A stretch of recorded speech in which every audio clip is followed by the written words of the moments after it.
What's going on, folks, and welcome to another SCUM video. I hope we're all doing well. Now today we've got a pretty big patch and we're going to be looking at the mechanics for the vehicle and the gas station and a couple of other things as well, so I hope you guys enjoy it. This is actually a pretty decent update, to be fair. So let's have a quick look. So now we're going to be able to fuel our vehicles from the gas station, and at the same time we're going to be able to drain fuel from vehicles, and we're also going to be able to add batteries to the vehicles as well. So let me just explain this. Now when you're refueling the vehicle or you're changing the battery in the vehicle, even draining fuel from a vehicle, you're going to be using the engineering skill. So it all depends on the engineering skill of how fast you can fuel, how fast you can drain fuel, and obviously when you're changing the battery as well, I would assume it would be the speed of that. So let's have a quick look. So at the gas stations you're going to find a certain amount of fuel inside, which is going to be lit up by these little green lights here. So you can see there's not much fuel here, and that goes for all pumps. So if you pump from one, that pumps from all of them. These aren't separate pumps, just so people know that, just in case people get the wrong idea. Now once you've used the fuel, they will refill in time intervals. Now that is most likely going to be set by the server admins themselves. So let's have a quick look. So let's just say you want to fuel your car. You go over to the car, hold F and click fill fuel. If it works. There we go.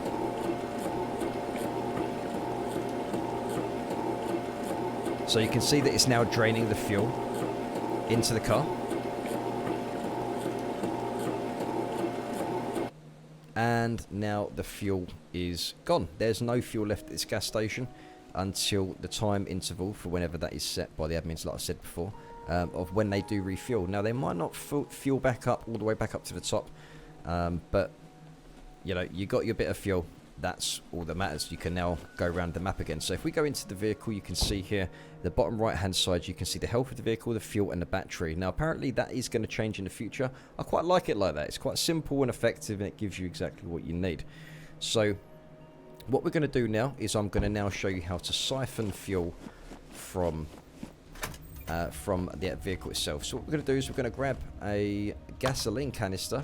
So now if we look at this, it actually holds 20 litres as far as I know, 20 litres. So we're going to take this. As you can see, we're holding it here. Now if I was to go over to the car and press F, I can drain fuel into the gas canister. So that's going to take a little bit of time. Now there's a few really cool mechanics with this as well.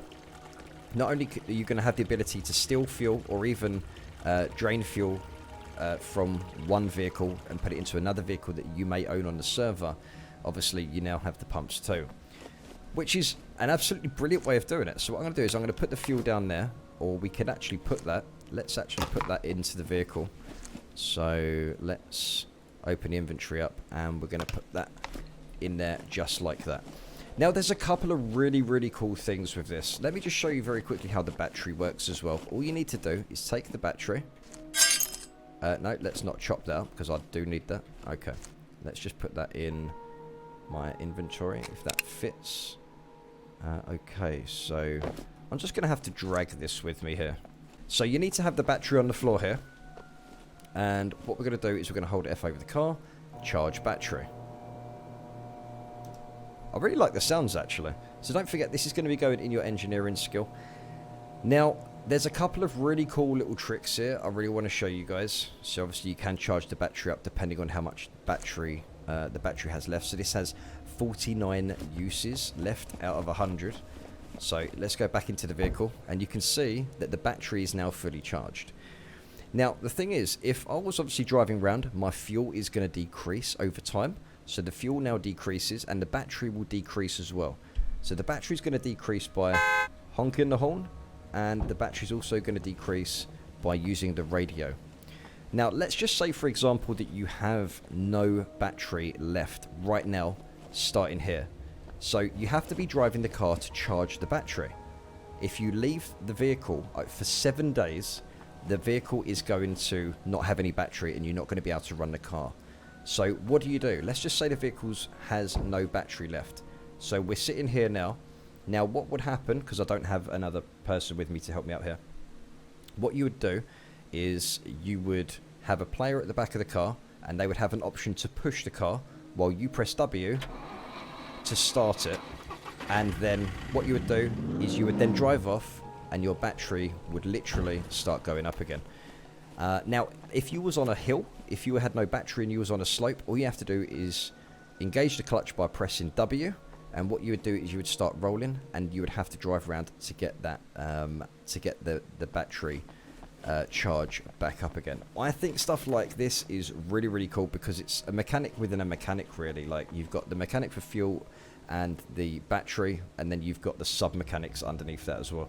Just be careful because the battery will die after 7 days, so you do need to recharge it by doing that. So what we're going to do, guys, we're going to go on to the next part of the patch, and I'll see you then. Okay, guys, so I drove down to the airfield. You don't understand how many times I've died trying to film this right now, so let's try this again. So we're down at the airfield, and the mechs have actually had some feature changes on them. They still have the lights, so relaxed and patrolling is white, alerted is now orange, and combat is red. Now, they do say some very funny things,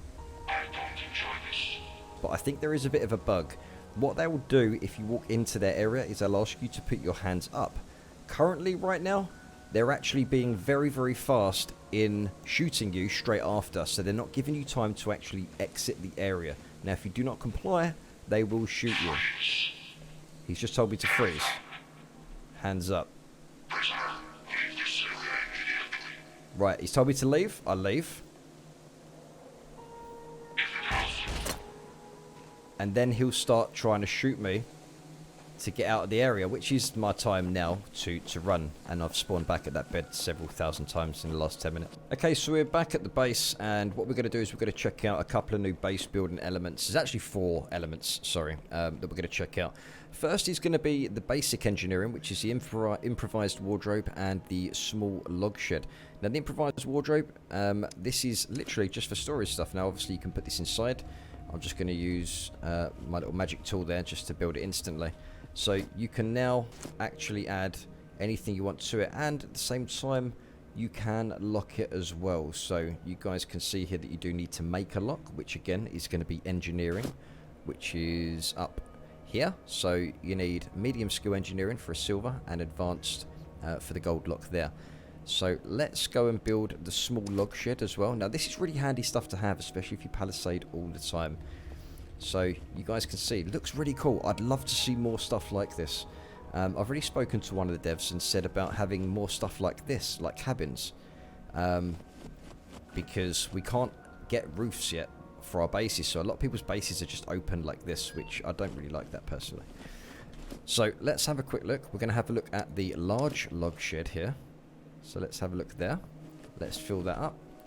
And you can see that you can lock all these as well. It's got the lock item up there in the corner, so you will be able to do that. Now, this will give you the equivalent of like 6 boxes, I think, all in one shed, like something like this, like you'll see there. And the last one is storage shelf.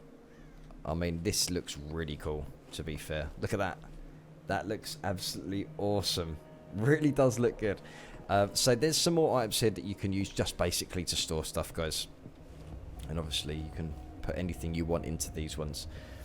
So there is a new lock picking system, ladies and gents. I'll show you a picture there. That's all I'm going to do for the lock picking because I currently can't lock pick my own base. That's something I'd have to do on a stream, record it, and then post that separately for you. So I really do apologize about that, but there is a new lock picking system. Basically, the middle lock is now black, so you can't actually see what you're really doing. It's a little bit confusing, but I'll have to show you guys on a video. And at the same time, there are some new admin commands, optimizations, and bug fixes, guys. Please go and check them out down below, because like I said, there's a few things I didn't mention in this video here. So guys, with that being said, this is going to be the end of the video here. Don't forget to check out the video description. You will find the link to the actual patch as well, so please go and check that out, and I'll catch you guys in the next one. So take care, stay safe, peace out, guys.